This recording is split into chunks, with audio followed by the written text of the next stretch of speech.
In an interview with 97.9 The Box, here's what Harden had to say. Let's take a listen.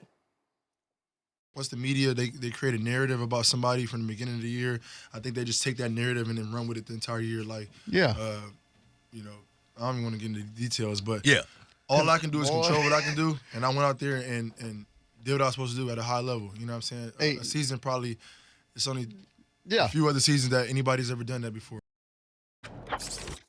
All right, guys, do you agree with James Harden that the media narrative affected the MVP race?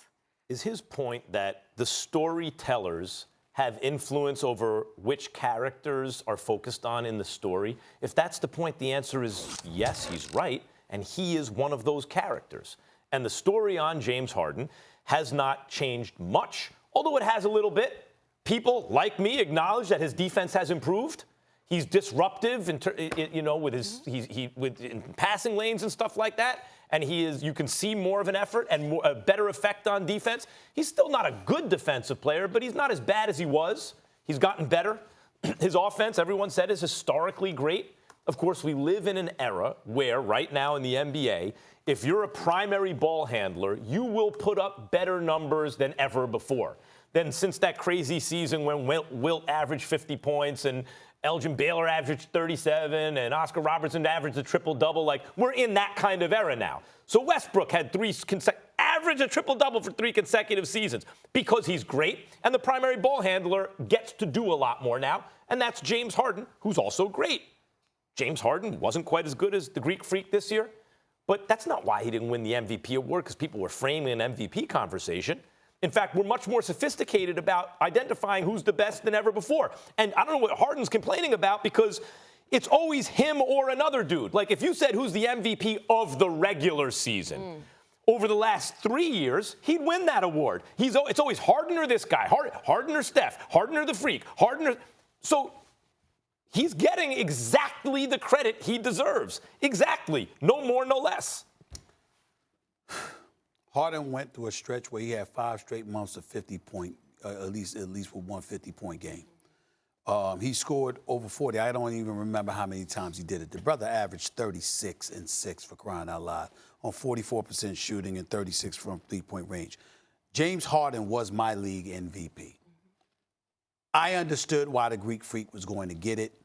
And I think at times it appears, based on what James Harden says, that you have a point, because people get caught up in this guy is that dude, and they stick to it, and it's hard to move them off their position. But I don't think he should speak about it with the cynicism that he gave it, because James Harden was a league MVP before for the same reason. We looked at him and how he performed. One could make the argument he should have won the MVP the year before he actually did. Then he came back and did win the MVP. Then he finished in second last year. The Greek Freak won more games. They were a #1 seed in the Eastern Conference. He was a monster on both sides of the ball, both ends of the floor, whereas James Harden obviously did it offensively. My case for James Harden being the MVP, Chris Paul missed 24 games. Clint Capella missed his share of games. Eric Gordon missed his share of games. Trevor Ariza was let go, and they let him go and land in Phoenix for 1 year, $15 million deal. I never thought they should have lost Trevor Ariza. And James Harden, after starting off 11 and 14, said, give me the ball and move out the way. I've had enough of this, and took the hell over. To me, that's what MVPs are made of. In doing so in the Western Conference, he deserves a lot of credit. But what he has to be mindful of is that you have to understand, and we got to. Here's where his argument makes a point, by the way, real quick. Luka Doncic, we were talking about him Rookie of the Year. I remember coming on there and saying, I don't even want to see nobody else. And then the last 2 months, Trae Young came on like a monster and made it close. Yeah. If Luka Doncic hadn't been ordained as the Rookie of the Year in waiting, I'm saying, who knows what some would have done in the media. So they would have gotten it wrong? I'm saying. Like, they got it right. It's possible that they would have, because the media got caught up in what Trae Young was doing over the last 2 months. I see what you're saying. They're getting caught up. You're saying the media could do it the other way, too. Exactly. Even if they start with one guy, they could. That's what I'm saying. But what James Harden has to do is appreciate that as being a part of it. You know who it applies to, though? It doesn't apply. What Harden's point, there's some validity to what he's saying. Yeah. It applies to Steph Curry more than Harden. James Harden only had a better season than Steph Curry because he was asked to do more. And Steph has shown whenever he's asked to do more, he can do it too. Harden wasn't better than Steph Curry last year. He just was better more often because his team asked him to do more with the ball. And plus, he didn't miss games, and Steph Curry had to miss games. But then in the playoffs, Steph was better than James Harden. Sure. Doesn't importance to team and the carrying of load also factor into how you decide an MVP?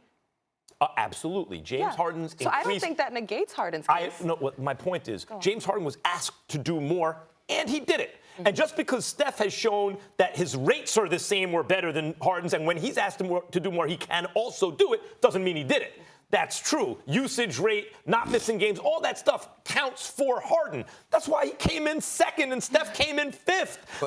The stuff that he's talking about, actually, you could apply that more to a player like Steph than Harden. But you do have an obligation to take into account what somebody is asked to do, because sometimes people are asked to take a lesser role. Sometimes they're asked to step forward. Sometimes they're asked to shoot more. Sometimes they're asked to shoot less. You have to take into account what your job description is.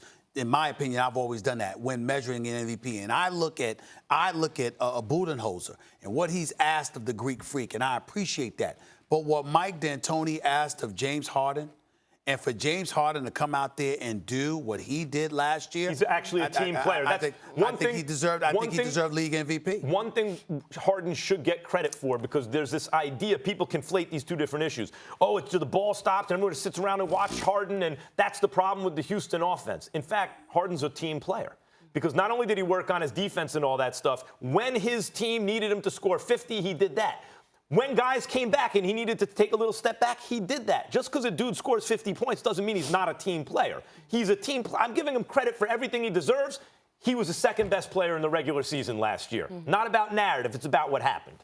I think it goes close both ways. Either Giannis or Harden would have been absolutely deserving MVP candidates. And Stephen A., like you, last season, I had a vote for the postseason awards as well, and I voted Harden. Postseason? Yep, I voted Harden MVP.